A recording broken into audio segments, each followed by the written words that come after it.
अगर 5 किलो नहीं मिलता है, पूरे जगह प्रचार है, आप कंप्लेन करिए कि ये जो हमको 4 किलो दे रहा है, सरकार एक्ट करेगी उसके ऊपर। ये कैसा हो सकता है कि 5 किलो तोलने वाला है कि नहीं? अब इतना बड़े हम वेंडर को हर जगह कैसे तोलवा करके उसको कर सकते हैं सर? और जहाँ पूरा कुएं में भांग घोरा हुआ हो हजूर, तब क्या होगा हजूर, हम ये जानना चाहते हैं। जवाब दे रहे हैं, फिर सवाल का जवाब दे रहे हैं भाई। ये 15 साल में एक मुट्ठी अनाज बांटते नहीं, अब हम ही को ज्ञान बांट रहे हैं। कोई बात अब नमस्कार, आप देखना शुरू कर चुके हैं लाइव सिटीज को। मेरा नाम अभिषेक है। बिहार विधान परिषद में एक बार फिर हंगामा हुआ है। आपको बता दें कि बिहार विधान परिषद में हंगामा हुआ है। सुनील सिंह और अशोक चौधरी एक बार फिर भिड़ गए हैं। दरअसल आपको बता दें कि अनाज को लेकर सवाल पूछा गया था। आपको बता दें कि एमएलसी महेश्वर सिंह के द्वारा यह सवाल पूछा गया था, जिसके जवाब में अशोक चौधरी ने भी जवाब दिया। और अशोक चौधरी ने भी कहा कि बताइए, साथ ही साथ आरजेडी के कई एमएलसी भी सवाल उठा रहे थे। जिसके बाद सुनील सिंह ने भी सवाल उठाया, तो अशोक चौधरी ने भी सवाल उठाया, जिसके बाद हंगामे को देखते हुए सदन की कार्रवाई खत्म हुई। लेकिन उससे पहले ज्ञान मत बांटो, ये बातें भी कही गई। और क्या कुछ हुआ वो तस्वीरें आप देखिए।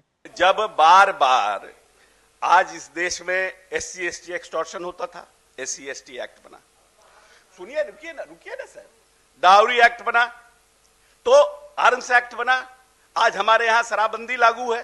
तो जब जब सरकार को लगता है कि हमको और इसको स्पेसिफिक करना चाहिए, इसको और ट्रांसपेरेंट करना चाहिए, सरकार प्रयास कर रही है।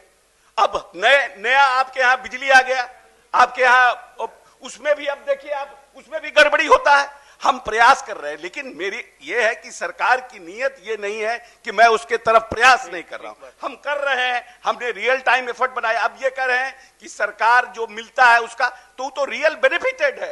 अगर 5 किलो नहीं मिलता है, पूरे जगह प्रचार है, आप कंप्लेन करिए कि ये जो हमको 4 किलो दे रहा है, सरकार एक्ट करेगी उसके ऊपर।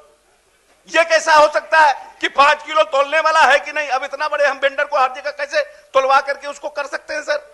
हम जब बेनिफिटेड जो बेनिफिशियरी है वो कंप्लेन करेगा कि हमको नहीं मिला, तो हम उस पर एक्ट करेंगे। माननीय मंत्री जी, 1 मिनट जरा इनकी सुन लीजिए।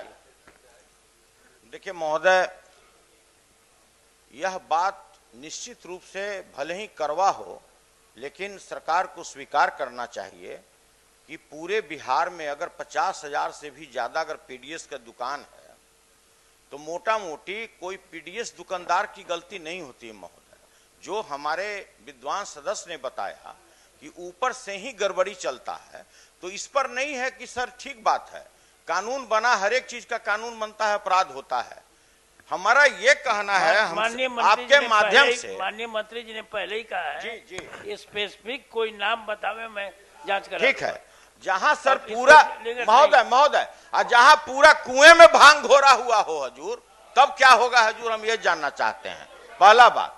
दूसरी बात सर, आप अपने क्षेत्र में क्या करते हैं? कोई निकाले है तो हजूर, कितना से दुश्मनी लीजिएगा? जितना आदमी महोदय, जहां सरकार के कानून में ही त्रुटि है, तो हजूर इसी में हमारा ये जानना है मंत्री जी से कि जो भविष्य में इस तरह की गड़बड़ी न हो, इसके लिए सरकार क्या सावधानी बरतना चाहती है? यही महेश्वर सभापति महोदय महेश्वर भाई तो पूछ रहे हैं, तो कुछ हम स्पेसिफिक कोई देंगे तो देख लीजिएगा। हम कह रहे हैं महेश्वर भाई पूछ रहे हैं, इधर से कोई सदस्य पूछते हैं तो समझ में भी आता है कि ये लोग चिंतित हैं कि सरकार 20 साल में नीतीश जी इतना अच्छा काम कर रहे हैं, कुछ भेज रहे हैं, वो 100% हो रहा है कि नहीं? इधर से कोई सदस्य पूछते हैं तो समझ में भी आता है कि ये लोग चिंतित हैं कि सरकार 20 साल में नीतीश जी इतना अच्छा काम कर रहे हैं, कुछ भेज रहे हैं, वो 100% हो रहा है कि नहीं? हमारा 1 सेकेंड, ओहो सुनिए ना भाई, जवाब दे रहे हैं, फिर सवाल का जवाब दे रहे हैं भाई। ये 15 साल में एक मुट्ठी अनाज बांटते नहीं, अब हम ही को ज्ञान बांट रहे हैं। कोई बात अब नहीं आएगी प्रोसीडिंग में, ठीक है। तो आपने देखा किस तरीके से बिहार विधान परिषद में एक बार फिर हंगामा हुआ है। आपको बता दें कि अशोक चौधरी भी भड़क गए हैं और उन्होंने साफ साफ कहा कि ज्ञान मत बांटो। कई और बातें भी हुई हैं। बने रहिए लाइव सिटीज के साथ, हमारे यूट्यूब चैनल को सब्सक्राइब करिए, लाइक, धन्यवाद।